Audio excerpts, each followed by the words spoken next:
Bismillahirrahmanirrahim. Assalamualaikum warahmatullahi wabarakatuh. Alhamdulillahirabbil alamin. Assalatu wassalamu ala Rasulillah. Segala puji kehadirat Allah Subhanahu wa taala, Tuhan semesta alam serta pencipta langit dan bumi. Dan juga sholawat untuk Nabi besar Muhammad Sallallahu Alaihi Wasallam sebagai bentuk cinta dan penghormatan kita kepada beliau. Kita semua tahu bahwa setan selalu berusaha menggoda dan menyesatkan kita dari jalan yang benar. Tapi tahukah kalian bahwa setan memiliki kelemahan-kelemahan tertentu yang bisa kita manfaatkan untuk melindungi diri kita? Apa saja kelemahan-kelemahan tersebut dan bagaimana kita bisa menggunakan untuk memperkuat iman kita? Dalam video kali ini, kita akan membahas beberapa rahasia penting tentang kelemahan setan yang mungkin belum banyak diketahui. Penasaran kan? Yuk simak terus dan temukan cara-cara efektif yang menghindari tipu daya setan dan menjaga diri kita tetap berada di jalan Allah Subhanahu wa taala. Jangan lewatkan karena pengetahuan ini bisa menjadi tameng kuat bagi kita dalam menghadapi godaan yang datang. Untuk kelemahan yang pertama, jin atau setan itu tidak dapat menyerupai Rasulullah Shallallahu Alaihi Wasallam. Salah satu kelemahan setan adalah mereka tidak dapat menyerupai rupa Rasulullah Shallallahu Alaihi Wasallam. Ini berarti jika seseorang bermimpi melihat Rasul dan ciri-cirinya yang dilihat sesuai dengan yang ada dalam literatur, maka itu benar-benar Rasulullah.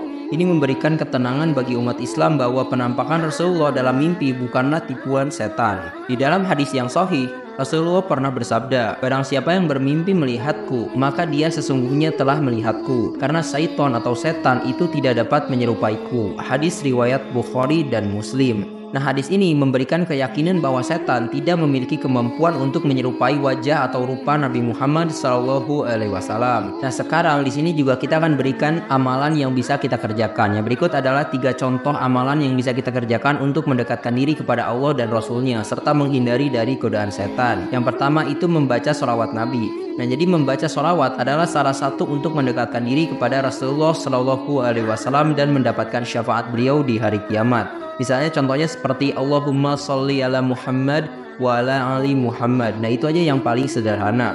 Nah, amalan ini bisa dilakukan kapan saja, terutama pada hari Jumat. Rasulullah Shallallahu Alaihi Wasallam juga pernah bersabda, "Perbanyaklah sholawat kepadaku pada hari Jumat, karena sholawatmu disampaikan kepadaku." Hadis riwayat Abu Daud. Untuk amalan yang kedua, kalian juga bisa membaca ayat kursi atau membaca Al-Quran surah Al-Baqarah ayat ke-255. Sebelum tidur dan setelah sholat fardu bisa menjadi pelindung dan gangguan setan dan juga jin. Rasulullah SAW pernah bersabda, "Barang siapa yang membaca ayat kursi sebelum tidur, maka Allah akan terus menjaganya dari setan dan tidak akan mendekatinya hingga pagi." Hadis riwayat Bukhari. Dan untuk amalan yang ketiga, kalian juga bisa mengamalkan doa dan zikir pagi ataupun petang. Doa dan zikir pagi atau petang adalah amalan yang diajarkan Rasulullah SAW untuk melindungi diri dari segala bahaya, termasuk dari godaan setan. Oke, sekarang mari kita lanjut ke kelemahan setan yang kedua, yaitu orang-orang soleh. Nah, orang-orang soleh atau mereka yang beriman atau beramal soleh memiliki kekuatan iman yang membuat setan atau jin takut mendekati mereka. Keimanan yang kuat dan amalan soleh yang terus-menerus dilakukan membuat setan tidak memiliki celah untuk menggoda dan menyesatkan mereka. Ketika seseorang menjalani kehidupan sesuai dengan perintah Allah dan menjauhi larangannya, setan merasa kesulitan untuk mempengaruhinya. Allah Subhanahu wa taala telah berfirman di dalam Al-Qur'an surah Al-Hijr ayat ke-39 sampai ke-40. Iblis berkata, "Ya Tuhanku, oleh sebab Engkau telah memutuskan bahwa aku sesat, pasti aku akan menjadikan mereka memandang baik perbuatan maksiat di muka bumi, dan pasti aku akan menyesatkan mereka semua, kecuali hamba-hambamu yang mukhlis di antara mereka." Ayat ini menegaskan bahwa iblis bertekad untuk menyesatkan manusia, kecuali mereka yang ikhlas dan beriman teguh kepada Allah. Orang-orang yang ikhlas atau mukhlis ini adalah orang-orang soleh yang setan tidak mampu untuk goda. Selain itu, Allah Subhanahu wa taala juga berfirman di dalam surah An-Nahl ayat ke-99 sampai ke-100. Sesungguhnya, setan itu tidak ada kekuasaannya atas orang-orang yang beriman dan bertawakal kepada Tuhannya. Sesungguhnya, kekuasaan setan hanyalah atas orang-orang yang telah mengambilnya menjadi pemimpin dan atas orang-orang yang mempersekutukannya dengan Allah. Ayat ini juga menunjukkan bahwa setan tidak memiliki kekuasaan atas orang-orang yang beriman dan bertawakal kepada Allah, tapi hanya memiliki kekuasaan atas orang-orang yang mempersekutukan Allah. Dari segi hadis, Rasulullah pernah bersabda dari Jabir bin Abdullah, "Sesungguhnya setan itu mengalir pada tubuh manusia seperti mengalirnya darah." Hadis riwayat Bukhari dan Muslim. Namun orang-orang yang selalu menjaga imannya dan beramal soleh akan terlindungi dari godaan setan. Nah, sekarang kita akan lanjut ke bagian amalan apa sih yang bisa kita kerjakan. Nah, untuk yang pertama, kalian bisa melakukan sholat berjamaah di masjid. Nah, jadi melakukan sholat berjamaah, terutama sholat 5 waktu ya, meningkatkan kekuatan iman dan mengusir setan. Sholat berjamaah juga mempererat ikatan antara sesama muslim dan menambah pahala. Rasulullah SAW pernah bersabda, sholat berjamaah itu lebih utama daripada sholat sendirian sebanyak 27 derajat. Hadis riwayat Bukhari dan Muslim. Selain itu, untuk amalan yang kedua, kalian juga bisa membaca dan merenungi Al-Quran. Nah, jadi membaca dan merenungi maknanya adalah salah satu cara terbaik untuk mendekatkan diri kepada Allah. Al-Quran adalah sumber petunjuk dan cahaya yang dapat mengusir kegelapan dari godaan setan. Hal ini berdasarkan firman Allah di dalam Al-Quran surah Al-Isra ayat ke-9. Sesungguhnya Al-Quran ini memberi petunjuk kepada jalan yang lebih lurus. Sekarang untuk contoh amalan yang ketiga, tentunya kalian bisa rutin berdoa dan berzikir. Nah, berdoa dan berzikir secara rutin itu dapat memperkuat keimanan dan mendekatkan diri kepada Allah. Doa dan zikir adalah salah satu cara memohon perlindungan dari segala keburukan, termasuk dari godaan setan. Hal ini berdasarkan firman Allah dalam Al-Quran surah Al-Ahzab ayat ke-41.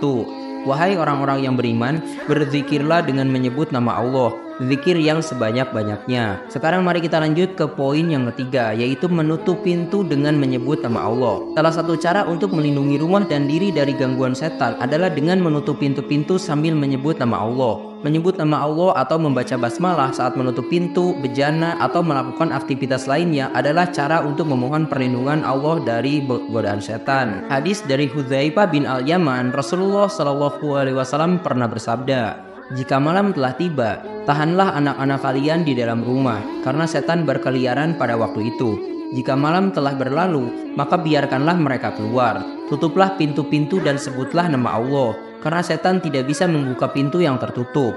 Tutuplah bejana-bejana kalian dan sebutlah nama Allah, meskipun kalian hanya meletakkan sesuatu di atasnya. Matikanlah lampu-lampu kalian. Hadis riwayat Bukhari dan Muslim. Nah, hadis ini menekankan perlunya mengucapkan nama Allah ketika menutup pintu dan menutup bejana untuk mendapatkan perlindungan dari setan, terutama pada waktu malam ketika setan berkeliaran. Nah, untuk amalan yang bisa kalian kerjakan, misalnya yang pertama, kalian bisa menyebut nama Allah saat menutup pintu. Jadi ketika menutup pintu rumah, pintu kamar, atau pintu lemari, biasakan untuk mengucap bismillah. Dengan melakukan ini, kita memohon perlindungan Allah agar setan tidak bisa membuka pintu tersebut. Nah, untuk amalan yang kedua, kalian juga bisa menyebut nama Allah saat menyimpan makanan dan juga minuman. Nah, ketika menutup wadah makanan atau minuman, ucapkanlah bismillah atau basmalah. Ini akan melindungi makanan dan minuman kita dari gangguan setan ataupun jin. Nah, untuk amalan yang ketiga, kalian bisa membaca doa masuk rumah. Saat masuk rumah, biasakan membaca doa agar rumah kita diberkahi dan dilindungi dari setan. Hal ini berdasarkan hadis yang diriwayatkan oleh Imam Muslim, bahwasanya Rasulullah pernah bersabda, jika seseorang masuk rumahnya dan menyebut nama Allah saat masuk dan saat makan, setan berkata, tidak ada tempat bermalam dan tidak ada makan malam bagi kita. Tetapi jika ia masuk rumahnya tanpa menyebut nama Allah, setan berkata, kita punya tempat bermalam. Dan jika ia tidak menyebut nama Allah saat makan, setan berkata, kita punya tempat bermalam dan makan malam. Nah, sekarang kita akan lanjut ke poin selanjutnya, yaitu jin takut kepada Nabi Sulaiman. Nah, salah satu mukjizat yang diberikan kepada Nabi Sulaiman adalah kemampuannya untuk menaklukkan jin dan juga setan. Dengan izin Allah, Nabi Sulaiman memiliki kekuasaan untuk mengendalikan makhluk-makhluk ini, memerintahkan mereka untuk bekerja dan bahkan mengikat mereka jika perlu. Ini adalah tanda kekuasaan Allah yang diberikan kepada Nabi Sulaiman sebagai bagian dari doanya yang dikabulkan oleh Allah. Hal ini berdasarkan ayat Al-Quran di dalam surah Shad ayat ke-36 sampai ke-38. Maka kami tundukkan kepadanya angin yang berhembus dengan baik menurut kemana saja yang dia kehendakinya. Dan kami tundukkan pula kepadanya setan-setan semuanya ahli bangunan dan penyelam, dan yang lainnya yang terikat dalam belenggu. Ayat ini juga menunjukkan bahwa Allah menundukkan angin dan setan kepada Nabi Sulaiman, menjadikan mereka patuh dan bekerja sesuai dengan perintahnya. Nah, selain itu, Allah Subhanahu wa Ta'ala juga berfirman di dalam surah Shad ayat ke-35. Nabi Sulaiman berdoa, ya Tuhanku, ampunilah aku dan anugerahkanlah kepadaku kerajaan yang tidak dimiliki oleh seorang pun sesudahku. Sesungguhnya Engkaulah yang Maha Pemberi. Nah, doa Nabi Sulaiman ini dikabulkan oleh Allah, memberinya kekuasaan yang luar biasa termasuk kemampuan untuk mengendalikan jin dan juga setan. Nah, sekarang untuk amalan yang bisa kita lakukan untuk mendapatkan perlindungan dari jin dan juga setan, yang tentunya pertama itu yang sudah kita bahas tadi, yaitu membaca ayat kursi atau membaca surah Al-Baqarah ayat ke-255. Terus untuk amalan yang kedua, kita juga bisa membaca surah Al-Falaq dan juga surah An-Nas. Nah, membaca surah Al-Falaq dan An-Nas setiap pagi dan sore serta sebelum tidur adalah amalan yang dianjurkan untuk mendapatkan perlindungan dari segala kejahatan, termasuk dari gangguan jin dan juga setan. Rasulullah SAW membaca surat Al-Ikhlas, Al-Falaq dan juga An-Nas setiap pagi dan sore sebanyak 3 kali. Hadis riwayat Tirmizi. Nah, terus untuk amalan yang ketiga, tentunya kalian bisa rutin juga mengucap basmalah setiap aktivitas. Tadi kan sudah kita bahas. Jadi sekarang kita akan lanjut ke poin selanjutnya, yaitu tidak bisa melewati batas langit. Nah, Allah Subhanahu wa Ta'ala telah menetapkan batas-batas tertentu yang tidak bisa dilewati oleh jin dan juga setan. Mereka tidak dapat menembus langit untuk mencuri berita dari langit atau mendapatkan informasi rahasia. Ini menunjukkan kekuasaan Allah yang mutlak bahwa jin dan setan itu memiliki keterbatasan yang ditentukan oleh Allah. Hal ini berdasarkan firman Allah di dalam Al-Quran surah Al-Hijr ayat ke-16 sampai ke-18. Dan sesungguhnya kami telah menciptakan gugusan bintang-bintang di langit dan kami telah menghiasi langit itu bagi orang-orang yang memandangnya. Serta kami menjaganya dari setiap setan yang terkutuk, kecuali setan yang mencuri-curi berita yang dapat didengar dari malaikat. Lalu ia dikejar oleh semburan api yang terang. Ayat ini juga menunjukkan bahwa Allah menjaga langit dengan semburan api yang terang untuk menghalangi setan-setan yang mencoba mencuri berita dari langit. Untuk menegaskan hal ini, Allah Subhanahu wa Ta'ala berfirman lagi di dalam Al-Quran surah As-Saffat ayat ke-6 sampai ke-10. Sesungguhnya kami telah menghiasi langit yang dekat dengan hiasan, yaitu bintang-bintang, dan telah memeliharanya sebenar-benarnya dari setiap setan yang sangat durhaka. Setan-setan itu tidak dapat mendengar-dengar pembicaraan para malaikat dan mereka dilempari dari segala penjuru untuk mengusir mereka dan bagi mereka siksaan yang kekal. Tetapi siapa yang mencuri berita maka ia dikejar oleh semburan api yang cemerlang. Selain itu, hadis dari Aisyah radhiyallahu anha juga bahwa Rasulullah pernah bersabda, ketika Allah berkehendak untuk menurunkan wahyu, dia berfirman dengan wahyu itu. Para penghuni langit mendengar suaranya. Apabila terdengar suara tersebut, mereka terjatuh tersungkur bersujud kepadanya. Setan-setan mendengar suara itu lalu mereka datang untuk mencuri berita. Mereka mencoba mencuri berita dari langit, tetapi mereka dilempari dengan semburan api. Hadis riwayat Muslim. Nah, sekarang untuk amalan yang bisa kalian kerjakan, ya tentunya kalian harus rutin membaca ayat kursi atau surah Al-Baqarah ayat ke-255. Dan selain itu juga rutin membaca Al-Falaq dan An-Nas, dan tentunya kalian juga bisa rutin mengucap basmalah setiap aktivitas. Nah, sekarang kita akan lanjut ke poin yang terakhir, yaitu adalah ketangguhan iman Umar bin Khattab. Nah, Umar bin Khattab adalah salah satu sahabat Nabi Muhammad SAW yang terkenal dengan ketegasan dan ketangguhan imannya. Umar dikenal sangat berani dan tegas dalam menegakkan kebenaran dan keadilan. Keteguhan iman Umar membuat setan dan jin sangat takut kepadanya. Dalam berbagai riwayat disebutkan bahwa setan akan menghindari jalan yang dilalui oleh Umar karena ketakutannya terhadap keimanan dan kekuatan spiritual Umar.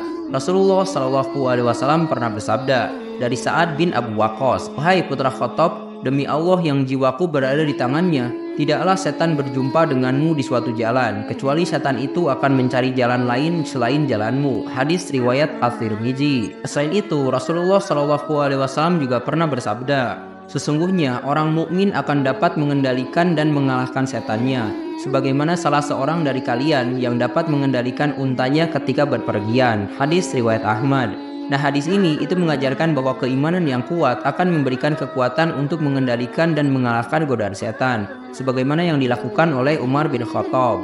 Nah, selain itu Allah Subhanahu wa Ta'ala juga berfirman di dalam Al-Quran surah Al-Maidah ayat ke-54, "Hai orang-orang yang beriman, barang siapa di antara kamu yang murtad dari agamanya, maka kelak Allah akan mendatangkan suatu kaum yang Allah mencintai mereka dan mereka pun mencintainya, yang bersikap lemah lembut terhadap orang yang mukmin, yang bersikap keras terhadap orang-orang kafir, yang berjihad di jalan Allah dan yang tidak takut kepada celaan orang-orang yang suka mencela. Itulah karunia Allah, diberikannya kepada siapapun yang Dia kehendakinya, dan Allah Maha luas pemberiannya lagi Maha mengetahui." Nah, ayat tadi itu menekankan sifat orang yang beriman yang tidak takut kepada celaan dan tetap teguh dalam berjihad di jalan Allah, mirip dengan ketangguhan iman Umar bin Khattab. Nah, untuk amalan yang bisa kalian kerjakan, itu yang pertama tentunya kalian bisa menjaga sholat tepat waktu, apalagi sholatnya berjamaah. Hal ini berdasarkan firman Allah di dalam Al-Quran Surah An-Nisa ayat ke-103.